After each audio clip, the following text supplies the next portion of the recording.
Hey everybody, welcome back to another episode of KillerCast. We're your hosts, Cody, And Dakota. and today we're going to be talking about a movie that I hadn't watched for a long time until recently. Dakota, though, you won't shut the fuck up about this movie. One of my one of my favorite horror movies, honestly. Like a lot of people are gonna be like, why? But like I really love this movie a lot. And that you've heard movie, me talk about it quite a bit. oh yeah, an obnoxious amount. Yeah. And that movie, if you couldn't tell by the title, is Vacancy. Let's go, baby. I am so high. When we started planning that we were going to do this podcast, this was a movie that I wanted to talk about. I think it was on the list. The list had changed a lot, and some stuff was taken out, some stuff was put in. But this was permanently on the schedule. This has been permanently on the schedule. Because I can remember the first time I watched this. My sister and I love this movie. It's probably, if you asked us mutually, like together, what our favorite horror movie was, it would be this or like the Hitcher remake. Because it's what we watched the most. Like I remember buying this when it came out on DVD. I didn't see it in theaters because I was 10 when it came out, but I remember I got my grandpa to buy it for me. And me and my sister watched this shit so much. I still have my original DVD. Well, to be honest, it's not a bad movie. No, it's by no fun. means. I love it. It's not a great movie, in my opinion. Oh, yeah, it's not amazing. Let me preface it. We've done a good amount of episodes at this point, and I don't think this has ever been said. These are our opinions. If you don't like them, get the fuck over it.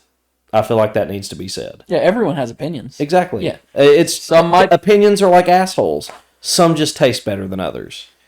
All right. Yeah, that's a good way to start it. Anyways, though, Vacancy, though. So came out in 2007. 2007 was a fun year for horror, I think. You really think so? So this isn't horror, but let me cut you off and let me say what I think about prior to 2010s. Okay. Okay. Every horror movie, for the most part. I don't want to say every horror movie. Let me rephrase because I don't want to be shot on sight. A good amount of early 2000s, that whole decade, 2000 to 2009, shit movies. Go ahead. You say that, but this list I'm about to give you has got some real bangers. Got some bangers? Yeah, 2007 in general was good for movies. One of my favorite movies of all time come out this year, Zodiac. Okay. Zodiac's phenomenal. That's fair. Not a horror movie, but I felt like I needed to mention it. It's like a horror documentary. It's a true crime. Yeah. In a way. But it does have a lot of horror aspects to it. The suspense build. Yeah. But let's just go through this list. Okay. So we got 28 Weeks Later, 30 Days of Night, The Mist. I talk about 30 Days of Night all the fucking time. Yeah, great movie. Great movie. The Mist, 1408, Dead Silence, which I love. That's the one about the puppets, dummies, James right? Wan. I think they're wanting to make a sequel to that. Do it. It's a good movie. I like it. It's got a good concept. The First Wreck. Okay. Paranormal Activity. Holy shit. Yeah. Like genre redefining moment. Yeah, it changed the game right there. Rob Zombie's Halloween. The Hills Have Eyes 2. Trick or Treat. We talk about that movie all the time. Saw 4 came out, and Grindhouse. We had The Messengers, Hostel Part 2. That movie, The Poughkeepsie Tapes, come out in 2007, and I've yet to see that, but I heard it's pretty fucked up. I think that movie here recently has had a pretty... Because of TikTok. Yeah. It's had a resurgence, and I never heard of it until TikTok, but I'm going to have to look into that one. And if you've watched it, if you're listening right now... let us know if it's actually worth looking into. Let us know if it lives up to the hype that people give it, because if not, I don't want to watch it, man. I don't want to take the time out of my day to watch dog shit, because I've done that in the past before. Oh, I do it all the time. Anyways, this is going to be one. You remember The Messengers? I always liked that movie. It might be shit now if I rewatch it, but I remember liking it back Is that then. the one where they're on like a farm or something? Yeah, it's like the babysitter, and I'm pretty sure fucking Kristen Stewart's in it.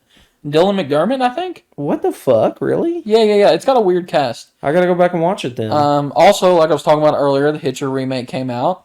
Obviously, Vacancy, and I mean those are the big hitters. Yeah. That weird return. Okay, you remember House on the Haunted Hill with Liam Neeson? Yes. That was when the weird sequel of that came out. Really? Fucking I Am Legend was 2007. I wouldn't. We can't forget about that. I would say that's horror. I more sci-fi, I guess. I would call it more so sci-fi. I guess sci-fi thriller. Yeah. And the best Wrong Turn movie, Wrong Turn 2, came out. Yeah. There's no doubt. When's the last time you watched Wrong Turn? Have you binge watched them? I bought 1 through 5 the other day. Wrong Turn 2, the one with Henry Rollins, is great. Genuinely the best. I'm going to sit down, because normally what I try to do is I try to watch one movie a night. And I do that while I work on D&D, while I edit these, while I, type stuff up, while I do work stuff. I try to have a movie playing in the background. I've recently started the Friday the 13th series again, but I've seen those so many fucking times, I may just kick it over to Wrong Turn. Yeah. Just switch it up. Wrong Turn 2, you're going to be impressed. It's really good. Yeah. I remember watching Wrong Turn, but... But anyways, so 2007, I think, was a really good year for horror. And Vacancy, let me look up how it did at the box office. I think it actually made money. I want to say that its budget was like $12.5 million, and I think it made $15 million. No, you are way off, brother. Really? The budget was $19 million. It made $35. So almost doubled itself. What the fuck was I thinking of then? I don't know. But so it did good. The critical reception was fair. Yeah. I mean, it wasn't amazing, but the problem with it is I think it came out at an awkward time because, 2007 we were coming off that like super trend of like torture porn with like Hostel and Wreck, and Saw was huge. Saw 4 came out this year in 2007. Yeah. And like even Rob Zombie's Halloween was so brutal. It was that period of like brutalness in horror movies. And Vacancy, it does that with the snuff films to a sense, but it doesn't. It's more built on suspense and like, what's going to happen, as opposed to let's butcher a bunch of people. Well, that really, we've said it before, old horror movies use suspense to really play off of, what am I trying to say? They use suspense as opposed to gore.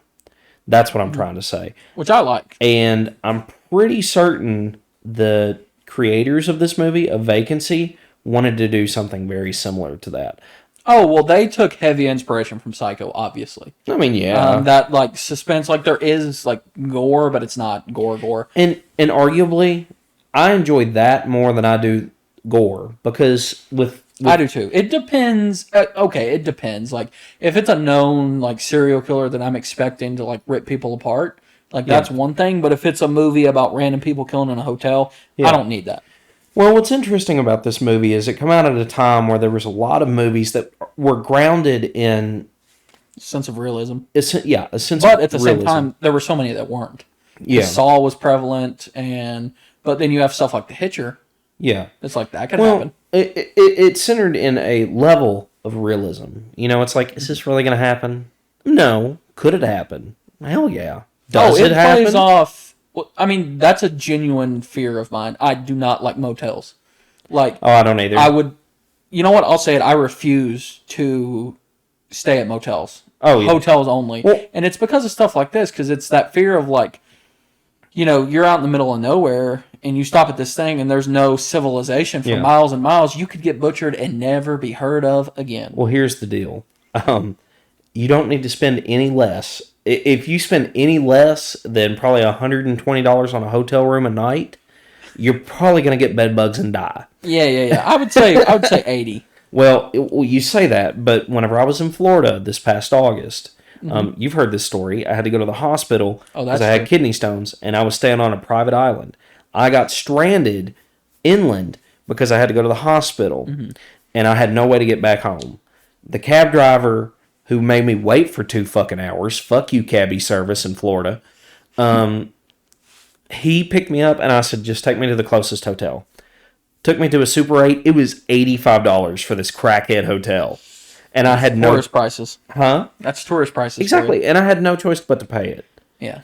And that's where the inspiration come from this. So I was reading earlier the writer Mark L. Smith, which he's done he did Overlord, The Revenant, like he's worked on a lot of big stuff since then. Okay. But he said he and his wife used to live in Colorado, and they took a lot of trips down to New Mexico where it's mostly desert. Because you see most hotel movies like this, or motel movies, it's always in like a desolate place. So like because you want to feel away from something. Midwest. Yeah, Midwest is because so we live in Kentucky, and I don't want to say it would necessarily be tricky to do something like this here, but most of our hotels are only in cities.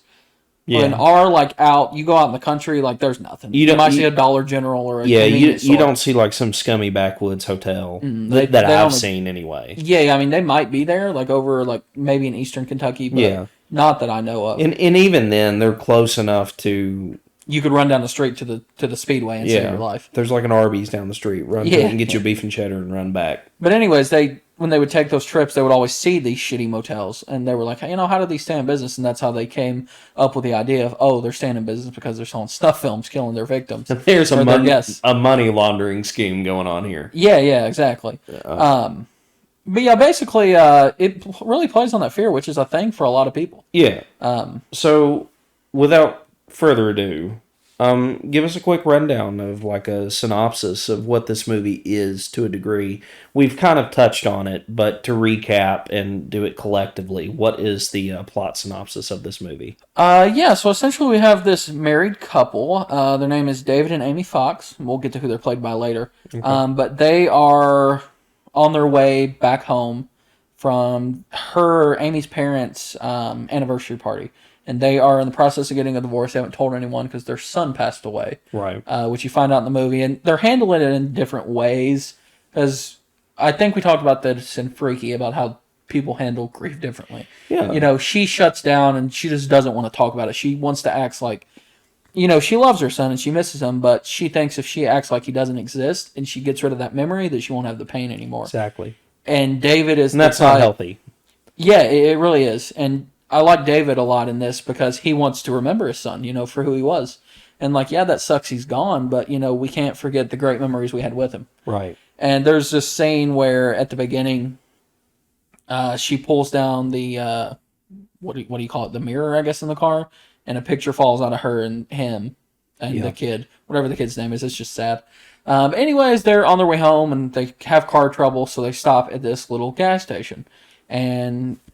you know, the mechanic comes up, played by Ethan Embry, and he's like, I'll fix it for you. You know, it's this old, like, worn-out gas station. It looks shitty. The gas prices are old.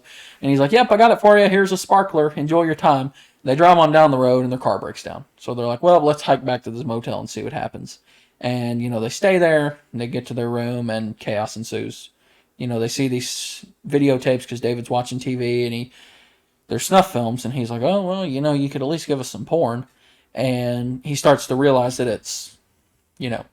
The room that they're in, the honeymoon suite, which we'll get to that when we, you know, talk more about the movie itself. But that's essentially what happens, is this hotel is selling snuff films. And they don't necessarily get into the lore of it in this movie when it comes to, like, why they're selling the snuff films or, like, where they got this idea. They do explain it in Vacancy 2, the first cut, but they don't explain it well. I think if you give me $10 million and a script, like my own script, I could tell it so much better. Here's the deal. Comparing Vacancy to Vacancy First Cut is like comparing gold to shit. Like, that movie sucks ass. I watched it for the first time when I was preparing for this. See, I've never seen it, so it's garbage. I can't speak on that. It almost, like, kind of tampers with Vacancy itself for me. Like, it's so bad. Yeah. Well, sometimes there's... what I feel like Hollywood has a hard time accepting is... a lot of times, stuff doesn't need explaining. You know, sometimes... yeah, they're making snuff films in a hotel out in the desert. Yeah. It doesn't need any further explanation than that. Now, to tell the stories of... because I assume that, if I remember correctly, I haven't seen it, but if I remember correctly, Vacancy 2 is a prequel. It's the first tape. The first killing. Okay. Yeah. So... that's fine. You know, the concept of that is perfectly fine. Mm-hmm. It was direct to video, though. It wasn't the same director, wasn't the same writer, wasn't the same cast. That's where you get into a lot of trouble. Yes. Star Wars knows that pretty well. Well, I can tell you this. The Pinewood Motel didn't even look the same. Really? Looks completely different. They did not use the same set.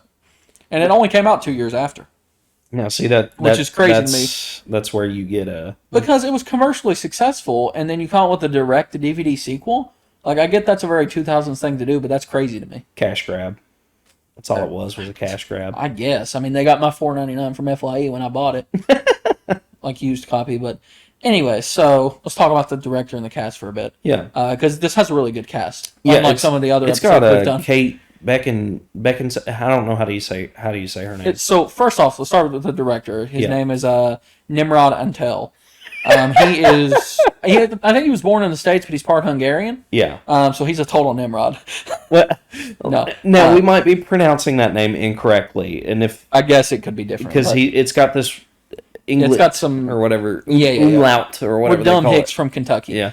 But we fuck our cousins and like scary movies and Mountain Dew. So, like prior to Vacancy, I think the only thing he did was Control, which I've never seen. Me neither. Spelled with a K. Then he did Armored. Do you remember Armored? How like heavily that was promoted in 2009. It was about like I've never seen it. It's about robbing an armored car or something. I think there was a series. I just remember them advertising the dog shit out of it. No, I don't. Dude, everything prior to like 2012 is a blur to me. And then he did Predators in 2010. Okay. Which is a lot of people said the best Predator. To be honest, it is from the first. Have you seen it? No, you know I don't like Predator. So hot take right there. Dakota doesn't like Predator or Alien. You need to watch it, and you know, to get sidetracked from Vacancy, watch Predators, because I agree with that. It is one of the best Predators, because to be honest, I've never liked Predator. I've never liked Alien, but I can respect them for what they are. Mm-hmm. And Predators does a really good job of showing Predator in a new but same light. Refreshing light. Yeah, refreshing light. And it's crazy I say I hate Alien, because Alien Isolation is one of my favorite games of all time. Fucking love that game. It's so good. You like Prometheus, don't you? No. I hate Prometheus and Alien Isolation. We're not even going to talk about that because I'm just going to get pissed. Alien, and I love Vacancy. Annihilation or something. Prometheus. Alien, what is the name of that freaking movie? Covenant. Alien Covenant. Yeah, fuck that movie. Anyways, back to Vacancy. So we have Kate Beckinsale, and let me say, 10-year-old Dakota had such a crush on Kate Beckinsale in this. That's gross. Like, hardcore. Yeah. Like, I almost got to meet her at Indie PopCon Indiana Comic Con. I remember that. And they canceled it because of freaking COVID. Yeah. I have a Vacancy poster sitting in my closet. In the tube. Wasn't there another point where you could have met her and you just didn't? No, that's the only time. Okay. I've had a chance Maybe to meet Kate Beckinsale. Maybe I'm thinking of somebody else. Because, like, I remember when she started dating Pete David, I'm like, oh my God, he's like my age. I am so jealous. Pete Davidson? Yeah, Pete Davidson from SNL. They dated for about a year. I didn't know that. Yeah, because he's our age, and she's my mom's. She's like 46. So, like, MILF power, baby. I don't know if she's a mom, but anyways, Kate Beckinsale, obviously known from the Underworld franchise. She's Selene, which I don't love the Underworld movies. I don't either. I think they're extremely tacky. I say I don't like them, but I've 100% seen everyone. Like, I see that as like the Resident Evil movies. Like, I don't like them, but at the same time, I've seen them all. Yeah. And then you have Luke Wilson playing David Fox, obviously Legally Blonde, old school. He was in Zombieland 2, Double Tap, Albuquerque. Remember the scene at the Elvis Hotel thing? Yeah. That was fun. Well, you know, he's in a lot of, I don't want to say a lot of stuff, but I guess he's just got one of those faces that I'm like, hey, there's that guy that I've seen in a lot of things. Yeah, so this is what I was telling you earlier. Like, every time Jason Sudeikis is in something, I assume that it was Luke Wilson. I could see that. And it's not. And I love Jason Sudeikis, which is weird, because I know what he's in, but at the same time, I'm like, oh, that's Luke Wilson. And here's my first fun fact of the movie. You're not going to believe this. Luke Wilson actually played the stab version of Billy in Scream 2. Really? In the theater at the beginning with Omar Epps. Really? Watching it, yeah. Crazy, right? Yeah, that is weird. I didn't know that, but I looked into that. And then we have Frank Whaley, who's I think does a phenomenal job as Mason. The guy that works at the hotel, the manager. He's awesome. You know what he does? Whenever I seen him the first time, I'm like, that motherfucker looks like Ned Flanders. Yeah, live action Ned Flanders. Yeah, he gives off Ned Flanders vibes. This is another thing I hate about Vacancy 2 is they have this guy that plays him in the prequel, and he sucks, and he dies. Did they... What? So maybe it's not the same person, and I misunderstood, but he looks just like him. Uh-huh. But he gets shotgunned in a river. And or in a creek or something and dies. So I don't know. It's a I'm going to have to read into that. Unless it's not the same character, but I'm pretty sure it is. I would assume that it is. If it's a prequel, it's got to be. Because he's running the hotel. But Frank Whaley he's been in a lot of stuff, but no like major roles. He was in School of Rock and a bunch of minor stuff. Yeah. I think he was in Pulp Fiction for like 2 seconds. A hot take of the day, I don't like Pulp Fiction. I can't even say it. Pulp Fiction. Never have. Probably never will. I don't understand the Royale with cheese bit. I don't understand the bad motherfucker wallet. I don't understand any of it. It's not my favorite Quentin Tarantino movie. I love Tarantino movies, but I do not understand Pulp Fiction. Man, just shout out Once Upon a Time in Hollywood. What a banger. Yep, definitely. Go ahead. And then the only other cast member we see a face of is Ethan Embry, who I personally love Ethan Embry. He's my favorite Rusty Griswold. I know you don't give a shit about National Lampoon Vacations. I don't. But those are like a staple in my family. And I would say Vegas is probably my third favorite of the four, but he's my favorite Rusty Griswold. He was in Walking Dead for an episode. I think Rick Grimes killed him. Oh, really? So I mean, you could let's preface this. You could have a career in Hollywood and have done all these things, but if you were like, oh, I was killed by Rick Grimes, that stacks above so many, like anything he's been in. Yeah. Like, you know what I'm saying? Like that role. But he was good in it. He's the mechanic, at the beginning, and ends up being one of the killers, which is honestly a pretty good reveal, I think, for the time, when they kill him at the end. But, pretty good cast. Yeah, it's only 4 people, really, but... Yeah, but I mean, even with a small cast, it's still a solid cast. Oh, yeah. I mean, Kate Beckinsale alone is phenomenal in this. And so is Luke Wilson, I think, and Frank Welker. I think everybody's good in this. I think the cast, like, even with the issues the movie has, if that spiked, I punt and kicked my mic. Even with the issues it may have, I think the cast was one of the best parts of it. Yeah. And I agree. Because there was not a moment in this movie after rewatching it again. I can't talk. After rewatching it again, that I say, what the fuck? Like, why is this person in this movie? Mm-hmm. Like, I've never questioned in this movie an actor's ability, and even like the smaller supporting characters, they're still not bad. Yeah. They do their part and they do it well. And that could also be seen pretty well in the special features, because in the special features version of, I assume the DVD and the Blu-ray release. Don't quote me on that. I don't even know if there is a Blu-ray released. I gotta be honest. Really? I just Blu-rays didn't get popular till what, like 2009, 2010? Something like that. I just assumed that there was. I mean, maybe. I really don't think there is. Yeah. But in the DVD release, there's special features where,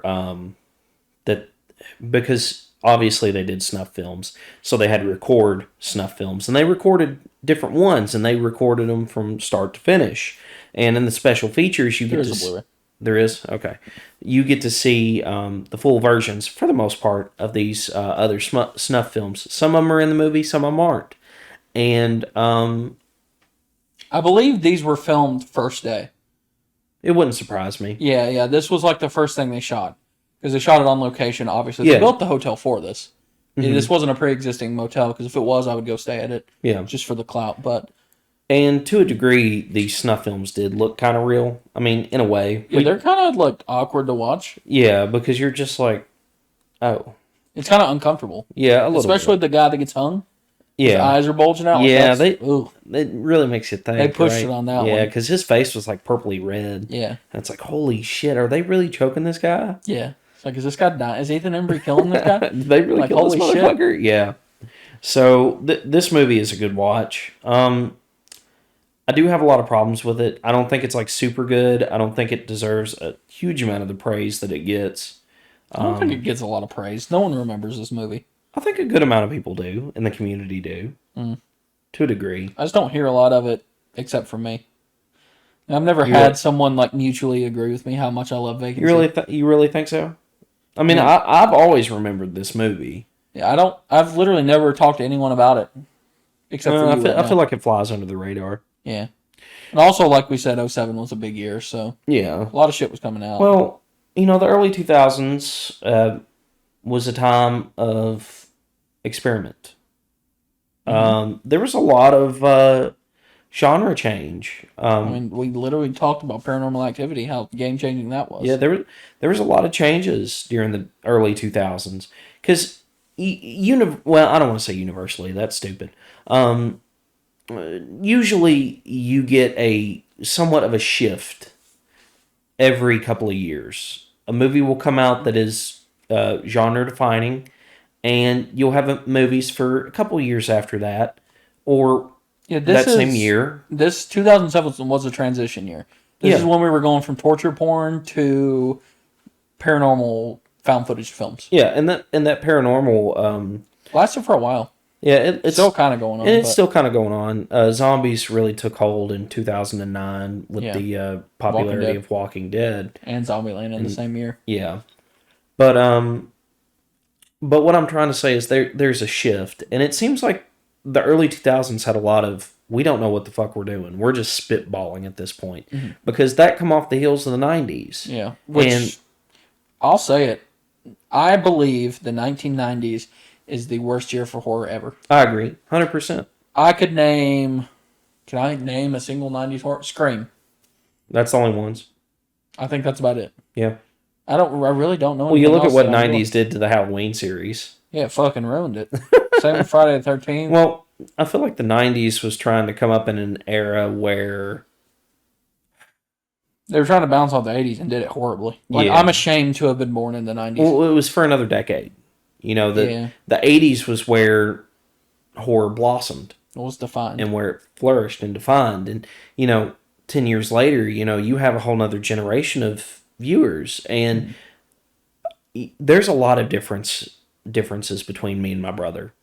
And it's because of the way we grew up. We grew up 8 years apart, but there's still a huge difference between us. So I guess what I'm trying to say is, because there's a difference in what I like and what he likes to a degree, the studios had to adjust to that. And that was really hard to do, for a 90s audience. And stuff in the 90s made buku's bucks. They made tons of money. Did. So, they knew what they were doing, but at the same time, it was all shit. Yeah. Looking back at it now.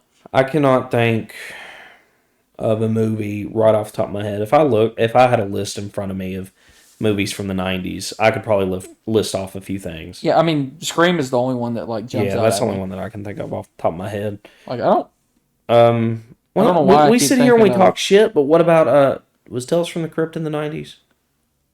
Maybe. I think some of them were. There's some big ones I guess we're forgetting. Candyman, Silence of the Lambs. Yeah. People Under the Stairs was pretty good. Blair Witch. Yeah. Misery. Halloween Resurrection. I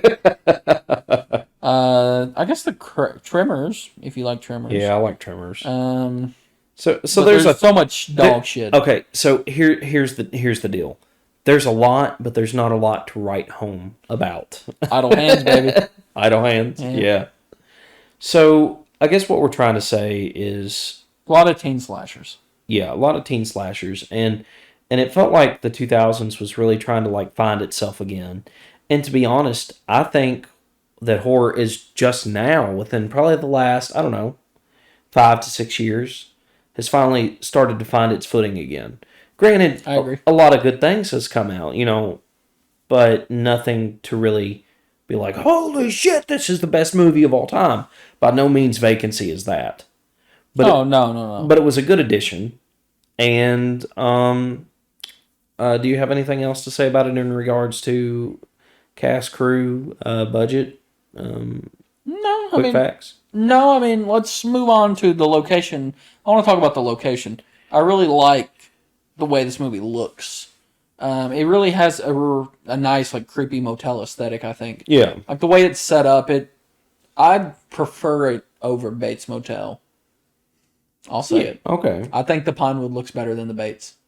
Yeah. Take out their house. Take out the Bates house. Okay. Look at just the hotels. Or then the motels. Yes. I keep saying hotels. I mean motels. Yeah. I think it is. And there's a lot of good movie motels. Motel Hell. If you include hotels, obviously the Overlook, but we're not going to get into that. No. I just like the feel of this movie. I like the I don't want to say grittiness, but the realism that it grips onto. I guess what I want to say is it's just a cool environment.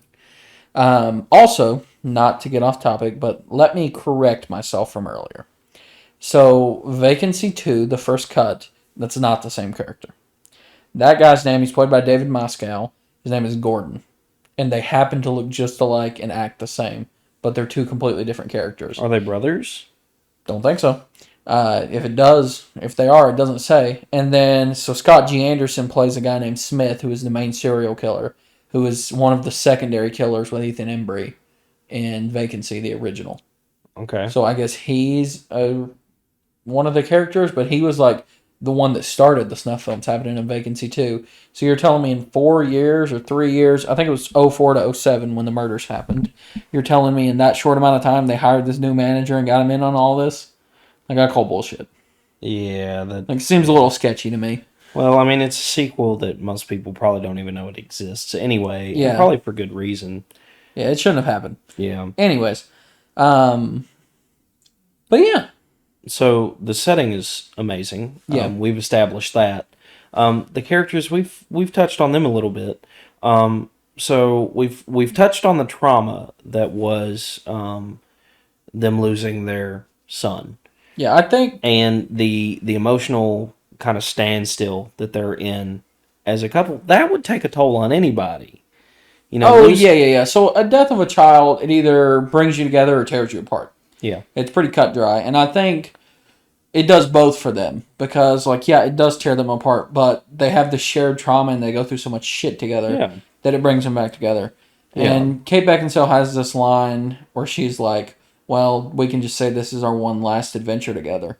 And it kind of just depresses David. And he's like, wow, you know, it really is over. And they're kind of shitheads at each other for the first 30 minutes of the movie. Yeah. And then, because to be honest, the first 30 minutes I'm watching, I'm like, this is just dreadful. Yeah, it's sad. Like, seeing, like, how, like, depressed they are. I say dreadful in the sense of, like, I'm not enjoying this movie. Really? Like, in the first 30 minutes, yeah. I would say more, if you're going to say that, I would say like the first 15. Well, because by the time they get to the hotel is when shit heats up. When they start watching the stuff. I mean, like, I guess what I'm trying to say is, I understand what it was trying to do. It was trying to set the precedent of these characters. But it did not make me like them. But I also don't like to be introduced to a character whenever they're at their very lowest. That's you know, because I have nothing to compare it to. I have like, hey, another reason why I hate Midsummer. Yeah, well, I mean, yeah, that's a very fair association because I have nothing to compare it to. It's like, is this their norm, or is this their lowest? You know, can they go lower? Like, what are they like at their best? Yeah. And you know, you could say, Cody, that's a nitpick. You should be able to tell that obviously that's not how they are all the fucking time. And it's like, no, but from a character, we've said this before in the Freaky episode. We keep going back to that.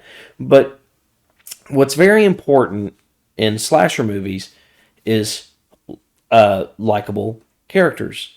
Characters that you care about. Characters with good development. Am I saying that they don't have that? Not necessarily. But to first introduce your characters where they are just being shitty to each other, it doesn't make you like them. It makes you sympathetic to them to a degree, but it doesn't make you like them. Yeah, I get that. You get what I mean? So it's like, during this movie, I didn't give a fuck. They're both being shitheads. Yeah, I just did not give a shit during this movie. Yeah. About the characters. It's just like, oh, if they die, they die. Yeah, it depends on how you look at it. I mean, if you're judging it like right off that, like, yeah, I get what you're saying. Yeah. But I think it's better... Well, hold on. I think it's better on a rewatch. Yeah. The reason why I say that is because if you're going into this fresh, and this is... You use this in your daily life. First impressions are important, and I say that in the most professional and respectful way possible. And I say this to all of you out there who are listening to this. It's not just a saying. It is important because from a psychological standpoint, people will know whether or not they're going to like you within the first 10 seconds of meeting you. And the same can be true for movie characters. Now, it can obviously change over time, and that's true in like actual real life too. Because I think, Dakota, the first time I met you, I'm like, man, you look like a fat lesbian. That's what I called you the first time I met you, and you're like, fuck this dude. Yeah, I remember I talked to Harper after, and I was like, you're really friends with this douche? Yeah. And, you know. And now it's like... We're pretty tight now. It's completely different. So... And it's like, it's the opposite for Steven. You know, the first 10 seconds we met him, we're like, wow, we love this funny guy. And now we're like, fuck you, buddy. No, we're not like that. We love you, Steven. Yeah. But, But that's what I'm trying to get at, is they left a bad taste in my mouth from the beginning. I get that, yeah. Yeah. Now, later on in the movie, obviously, that somewhat changed, but yeah. Still, I was just like, if they die, they die, man. Like, I'm not going to be upset if these people die. Yeah. I don't have an attachment to these characters. But I will give it credit. It's hard to kind of start a movie where you just throw yourself into it, where you just jump into it. You jump into it butt ass naked in cold water. It's very hard to do that. This movie did that well, and I like movies that don't waste my time, because you're like, oh, Cody, you're sitting here and you're nitpicking, like, oh, you want character development, but you say that, you want movies that jump right into it. You can't do it like that. And, like, yeah, you can't. But to a degree, you can. Mm-hmm. And it's hard to do, sure. And it works best in certain situations, sure. But I think they could have set the precedent for these characters a lot better than what they did in the beginning. Yeah. So one thing about this movie I enjoy is there's a little bit of comedy to it, like awkward, like dark humor. Towards the beginning, yeah, as he's stabbing her. Well, no, not that. I'm just being a fucking dickhead. Yeah, no. So towards the beginning, when they go in and they want to use the payphone, he's like, "Yeah, it takes dimes," and because they're gonna call the mechanic, and so Frank Whaley's character, whatever I said his name was, that's just gonna piss me off. I don't know his name, but Mason. Mason, yeah, Mason. Gives them all these dimes and he's counting them out, and David's like, I don't need them all, just enough to call. And he counts out all these dimes for like 30 seconds, and then he's like, but mechanic probably won't answer because they're closed. And he's like, oh, so I don't need these. And then they go to pay for the room later, and it's cash only, and he was like, well, I guess I can pay in these dimes. And Mason just kind of stares at him, and Luke Wilson's like, I was making a joke. like fuck you, buddy. I will say this about Mason. I'm fairly certain, if I remember correctly. See, I watched this movie a couple days ago. Whenever we first meet him, he's like I compared him to Ned Flanders earlier. Mm-hmm. He's a very Ned Flanders-esque type person. He's very like, yeah. Yeah. But as the movie goes on, and it's like whenever shit hits the fan, he's like, you fucking bitch! Yeah. Yeah. Yeah, he gets serious quick. He does a complete 180. And, to be honest, to me, he is the standout. Yeah, he's really good. Movie. He does really good, and it's a shame that he's not in much more else. Stuff, yeah. But I think a lot of it is because his appearance. Why don't they just make a live action Simpsons movie? Yeah. I think he's got a very bland appearance, is what I'm trying to get at. You think so? I think he's very unique looking. You think so, for real? And not in a bad way. Like, I'm not saying he's ugly. But... I just feel like he's got a very bland appearance, and I feel like that's why. So? Yeah, I feel like he doesn't have a character face, even with that mustache. Well, a mustache makes anybody look different. That's fair. Yeah. Does Stanley have a mustache? Imagine Rhett without his. Ugh. Yeah, it's gross. Yeah. Imagine Stan Lee without his. Yeah, and being all wrinkled up nutsack. Yeah. Sorry, Stan. Rest in peace, brother. R.I.P., buddy. Excelsior. But to dissect this movie a little bit more, we started talking about the characters in terms of Mason and how he takes a complete 180, and how we think, or I think, that he is, and you agreed with me, right? That he is a standout in this movie. Oh, yeah, for sure. Let's hop back to our titular too. Mm-hmm. So I think that as the movie goes on, obviously they draw closer together. Mm-hmm. They're apart and they come back together as time goes on. And I don't know what I would do in that situation if me and my partner were put in that situation. Yeah. So do you think, because it's kind of a stereotype. It's like, bitch, why are you doing that? Like, why didn't you run out the door? That's a stereotype. Trip, fall, do whatever. Do you think, in your mind, these two characters acted appropriately? Do you think they were smart in the way that they navigated this situation? I think so, because I think the turmoil they had been through in their personal lives helped them survive this. Okay. And I think they're smart people. Mm-hmm. And like you can watch some of the snuff films like on the extended, cut on the DVD or whatever, and it really shows like how stupid some of the people in there were that they had taken advantage of. Like one was an old man that just started praying. Yeah. And then there was the guys that was in there smoking weed, and there was the sorority girls. There was that girl. The door was wide open, and she ran by it and hid in the curtains. I think they're just smart people. Yeah. They know what they're doing, and I think they have a really good chemistry in this. Kate Beckinsale and Luke Wilson, which is surprising because I've got some tea to spill about some behind the scenes drama that I was reading on earlier, which I can't. Didn't she hate working with him? Yes, so I can't confirm the legitimacy of this, but I have seen it multiple places. Yeah. So apparently Kate Beckinsale had a real hard time working on this because Luke Wilson was just a shithead during this production. He come to work late and drunk and everything. Yeah, so I don't know if this is still I don't know if he's still dealing with his alcoholic tendencies. I'd assume he's gotten over it. This has been 13 years ago. Yeah. But apparently he would just show up late and hungover. And one thing I read said that he was just a dick to her. And he refused to do standoff. He refused to stand off camera during the scenes, like when Kate Beckinsale needed someone to read her lines to her. And he would just send in a stand-in, so he didn't have to do it. That's kind of petty. Yeah, what a douche. And then eventually, Beckinsale was like, what the fuck, bro? So she just refused to do her own off-camera work for here's the deal. His benefit. There's a reason why he's not more popular in Hollywood. There's a reason why you don't see him in a lot of movies. Hold on. And that might be why. Listen to what she did. This is why I love Kate Beckinsale. Oh. So apparently she got tired of his shit, right? Okay. And so eventually when he was doing that, she refused. So she sent him a photograph of herself with a note that said, read your lines to this. It will be better for the both of us. What a badass. Oh my God. She's a bitch. Yeah. Stone cold bitch. Yeah, I love it. Yeah. Yeah. Good for her.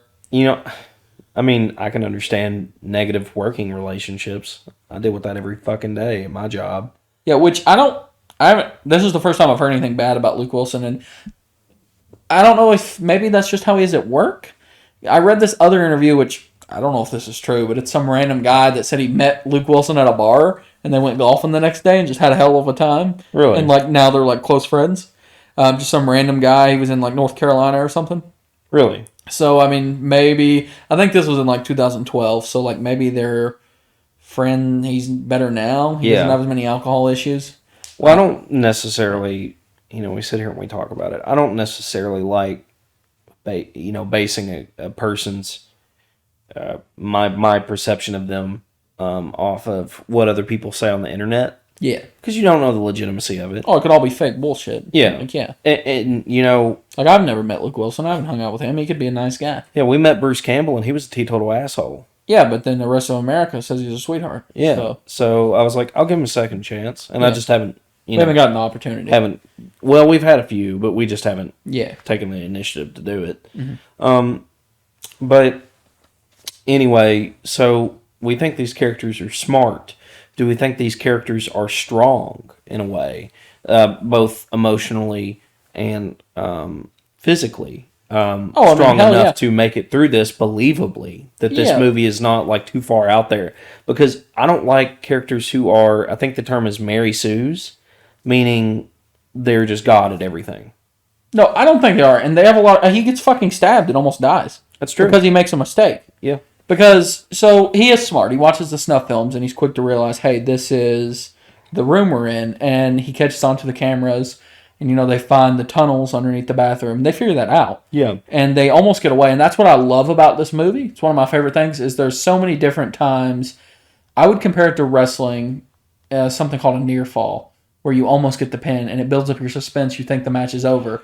And then it keeps going. Right. Because there's so many false hopes that they're going to get help and get saved, and then it just gets fucked up. So the truck driver, they go out to him, and you think he's going to help him get away, and he's just there buying snuff films.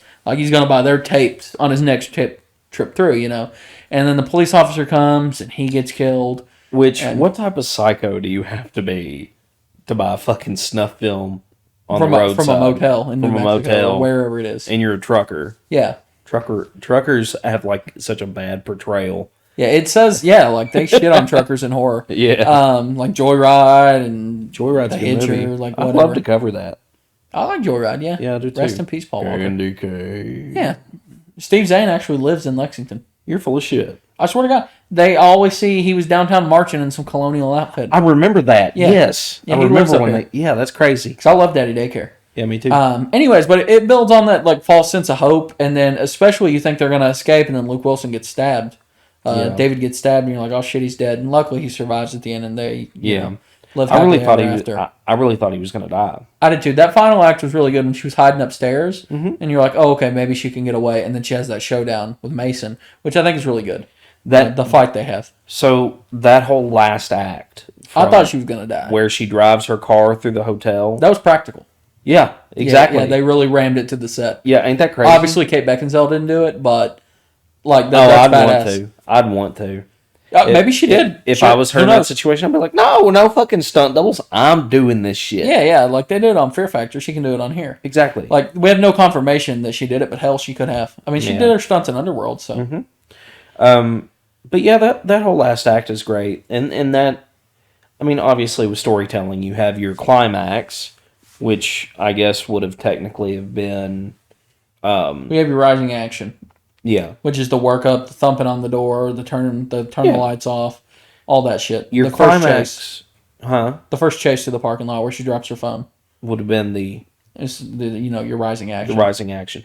The climax, I think, would have been... I would say the tunnel system. I was going to say him getting stabbed. Yeah, but all that, like, I would say that's like the second act of them going into the gas station and then getting back into that room and getting stabbed and all that. Yeah, and then, obviously, the Kate Beckinsale, Frank Whaley fight.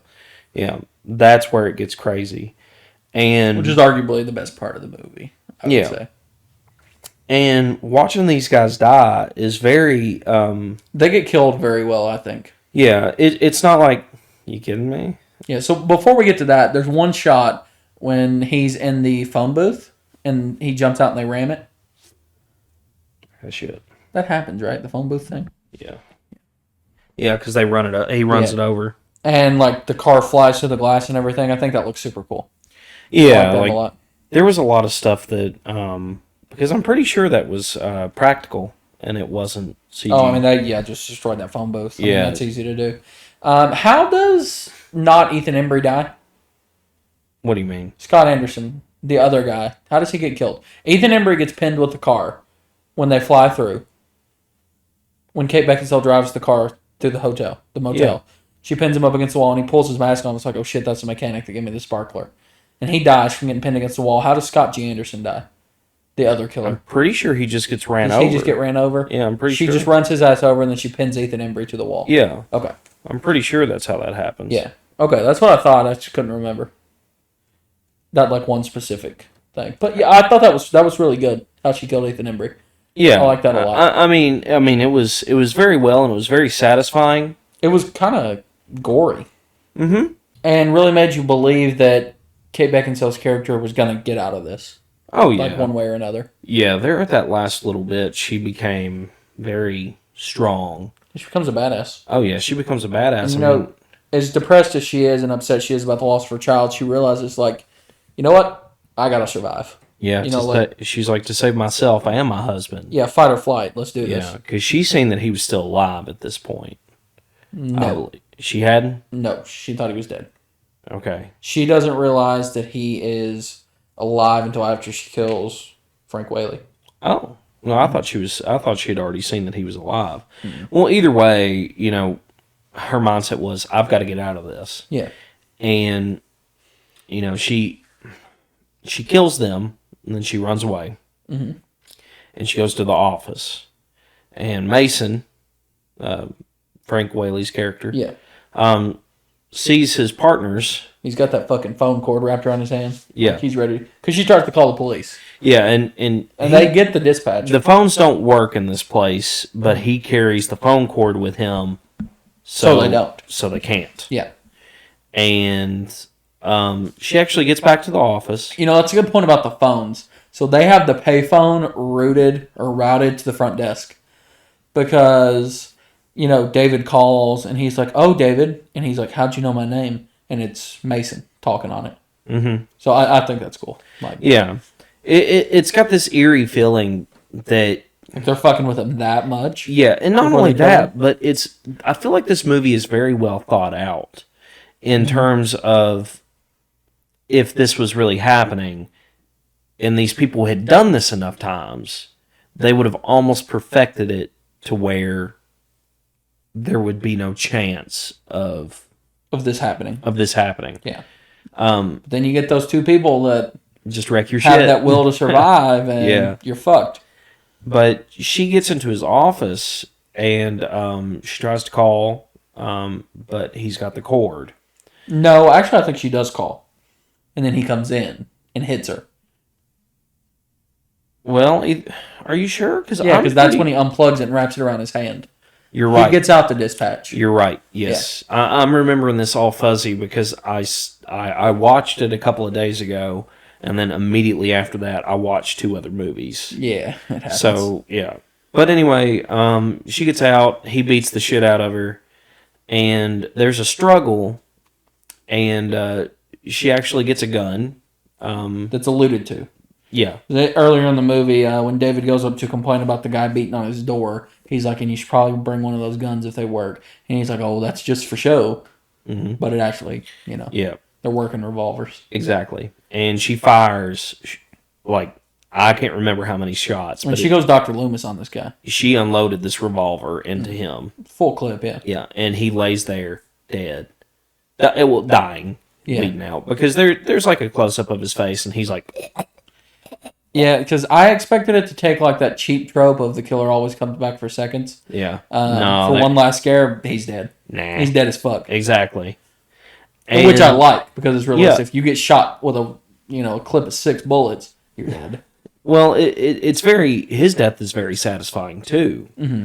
It shows him beating the shit out of someone you're rooting for. Yeah, and not only that, but like we find out fairly early, I guess, in a way, that he is a manipulative bastard. Oh yeah, he's fucked up. And he's just anybody that kills anybody for fun is obviously a piece of shit. Oh yeah, and that's why I was excited for Vacancy 2. So I knew it was going to suck, but I thought it would explore Mason a little more. Yeah. And then it just wasn't him. Well, to be honest, like I said, his character is a great character. Yeah. And Frank Weller? Frank Whaley. Whaley. Frank Weller is Shaggy. Or not Shaggy, Freddy. Yep. Fred and Scooby. Frank does a very good job of portraying Mason as a psycho. Yeah. As a psychopath.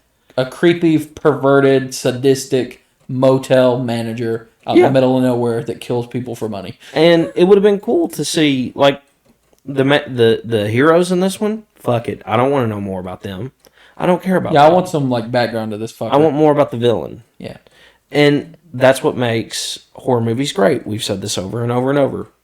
What do you care about in a horror movie? Obviously, you care about the protagonist. You need to care about the protagonist for the story to be good. Mm-hmm. But why care about protagonists that are great if you don't have a villain that is equally as interesting? And Mason, as I said, really outshines the protagonist in this, just because in my mind the characters are kind of dull and boring, and I didn't really like them that much. Now over time, obviously they got better, but that doesn't save them from my criticisms. So yeah, they should have done that in the sequel. It sucks that they didn't. No, it sucks. Yeah. It's sad. It did have the same writer, I found out just now. But I feel like they were like, hey bro, here's some money, write this. And he's like, well, I'm trying to work on this more important stuff, but okay. Yeah. But all in all, this movie is not a horrible movie by any means, but it's also not the best of the best movie. It's a good sit down and watch it if you're bored. Yeah. Movie. Like, you're not wasting an hour and a half, I don't think. And to be honest, it stands out of the heaps of trash that come out in the decade that was the early 2000s. Yeah, that's true. Because if I've been able to remember it since its release, and I'm, 27. Yeah. I would have been, or almost 27. I turn 27 next month. So I've remembered it since I was 14. You know, you're like, that's not saying much, Cody, but it's like, it kind of is. I mean, I remember it vividly, and I was 10. Yeah. I don't remember it as vividly as you do, but you get what I mean.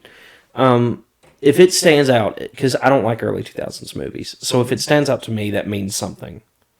I've never forgot about this movie. I'll forget about the movie itself, like in terms of like what happens in it. Yeah, but I'll never forget about the movie title-wise and the concept. You always know that it exists. Exactly. Yeah, that snuff film motel movie. Vacancy. What'd you say? You'll just be like, oh, yeah, that one movie about the snuff films. Yeah. And to be honest, I would love to see more movies with this formula. Mm-hmm. Maybe not like copy-paste of the plot, but I would like to see more movies that take place. Suspense. Yeah, and there's a horror movie that I can't remember the name of it that takes place in a motel that is about a killer that is going around just, killing people, picking them off, and it turns out that these people are actually split personalities of this other serial killer. I can't think of the name of it, but that's another hotel movie in my mind that's probably lesser known that sticks out really well. I'll have to look into it and I'll let you know what it is. Yeah, I don't know what you're talking about. After this is all said and done, but it's a great movie too, I thought anyway. Yeah. And I'm pretty sure it's got like David Duchovny in it. I could be 100% wrong on that. Don't shoot me. But I mean, yeah. It's good, it's good. Yeah. But with that being said, this movie is now 13 years old. A decade and a half at this point. More than aged well, in my opinion. Yeah, it definitely has, because watching it, I couldn't have told you that it was a 2007 movie. 2007 movie if I wouldn't have known. Something that they do in a lot of current modern movies is they incorporate modern technology. Yeah, it's more believable, like, to incorporate stuff like that. But this did such a good job writing out the cell phone instantly. It did. Yeah. It did. And I think that's a good thing in horror, when you can write out the advantage of electronics and weapons. Yeah, exactly. Because he threatens that he has a gun, even though he obviously doesn't. And that's what we were talking about when you watch the extended snuff films. Like, there was a certain set of characters, and there were these big-ass dudes. You were like, they really couldn't fight off these little guys with knives. And, they didn't have a weapon. And they got their asses beat and stabbed to death. So it's believable that these people could take advantage of you and kill you. Yeah. And I think that's where this movie kind of stands out in that regard. You got characters that are somewhat believable, that just kind of suck. Mm-hmm. And then you've got a concept that is believable. It's just, I feel like it could have been just a tad bit better. Not like majorly better, but could use some tweaking. A little bit of tweaking. Yeah. And with that being said, like I was about to get to, because it's almost a decade and a half old, do you think that this movie needs a sequel, or do you think it needs a sequel? Unfortunately, well, it was a prequel. It's called Vacancy 2. Prequel, sequel. Yeah. Pre-sequel. Yeah. Do you think we never played? Borderlands. Yeah. Just saying. Fair. Do you think that it needs a prequel? Or I'm sorry, a sequel. You got me fucked up now. Do you think it needs a sequel, or do you think it needs to be remade? I think we should remake it. That is not going to happen. I think if they let us, KillerCast, reboot Vacancy, we'll do it at the Sundown Hotel. A motherfucking banger. I'd film it at the Sunset. And Sunset. Actually, no. There is a motel on your way. I want to say it is in Indianapolis. Going from Indianapolis to Gray Brothers Cafeteria. Okay. There's a motel up there. I'd have to find it, but that's where I'd shoot it. And it's sketchy as fuck, too. It is terrifying. Well, in all seriousness. Mooresville is like back roads. Oh, yeah, definitely. So. It's creepy as shit. They fuck hogs out there. Yeah. In all seriousness, though, do you think this movie deserves a sequel 15 years later? Or a remake? I think at the time it deserved a better sequel, a better prequel. Okay. And it could have been written and made so much better, but at this point in time, no, I don't think it deserves to be rebooted. So if they come out with a Vacancy 3, quote unquote 3, today. I mean, I'd watch it, but I don't think it would be good. You don't think it'd be good? It depends on who made it and what happened. Mm-hmm. That's fair. And I agree with you there. Some movies they don't deserve to be rebooted, or They don't deserve. Well, it's not that they don't deserve; it's that they don't need it. That too, because the original was fun. Well, I mean, the concept can be repurposed into literally anything. You can take that very basic concept and make a whole other movie out of it. I mean, yeah, that's what makes it great. That's true. Because sometimes even some of the most basic storylines are some of the best. Also, with that being said as well, this movie probably is nowhere in your top 10 movies of all time, is it? All time? Fuck no. Obviously. I mean, like, movies that I remember, maybe. Yeah. Just to add a sweet little tidbit, because I thought this was cool, and I wish I would have known about it in 2007, but they did one of the promotional, like, hotlines for this movie. Yeah. So if you called 1-888-9-VACANCY, which is 1-888-982-2629, sure. It's a toll-free number, and... It's probably inactive now. It's inactive, it is. Yeah. But Mason answered and talked about, like, the killer deals the hotel had at the slashing prices, and you could hear the screaming in the background. And he told you to come on down to the Pinewood Motel because there was vacancy. Well, that's something a lot of 90s and early 2000s. I love stuff like that. Shows and TVs did. They did a lot of that. That call, and it was like a promotional thing. I think that's fun when they do that. You probably call it now though, because I think it was a Barney thing, a Barney toy or something. Mm-hmm. I was reading about this the other day, that if you were to call that number, like now, yeah, it redirects to a phone sex hotline. Nice. So should we call this number right now? Yeah, give it a try. See it. Hello. Let's see. My name is Mrs. Nesbitt. If this sounds like shit through the recording, I'm sorry. So 9. I'm kind of curious because a lot of times these numbers will redirect either to a new company or to just tell you that it's unavailable. 268. So I'm curious. Let's see. Turn it up and put it on speaker. It's ringing. Thank you for calling Randall Riley. For a dial by name directory, press 1. For verification of employment, press 2. What is that? To manage your print subscription, press 3. Rando Riley or something? Well, it's clearly not the Pinewood Motel. That's unfortunate. We'll find out what it is later. Yeah. But do you have anything that you want to add about this movie? I mean, I think that's about it. It's just one of those childhood movies that sticks with me that I just loved as a kid. So, and I still love. But so let's do a complete and total recap. That's something we need to get in the habit of. What do you think of this movie? Why do you like it? What is your quick review? So I like the realism of it. That I like movies that could happen. Because I've always, even prior to this, I've always just been petrified of motels for some reason. And it plays into that fear of, holy shit, I'm definitely not staying in a motel now. Like, this terrifies me. It's like, this could happen to me. Yeah. And also, like, obviously snuff films are horrible and, like, highly illegal. But I've always been, like... interested. I don't want to say interested, but, like... You go on, like, what's it called, grossshit.com and see, like, Russian beheadings and stuff. No. I don't even do that. It's, like, it's crazy to me that happens. Oh, yeah. That, like, you live your everyday life and things go good. You know, we go out and we buy toys and we eat good food. And some German dude just cut your head off. Well, no, like, you know, we're living our best life over here, but there's some person at a motel in Arkansas getting their head cut off.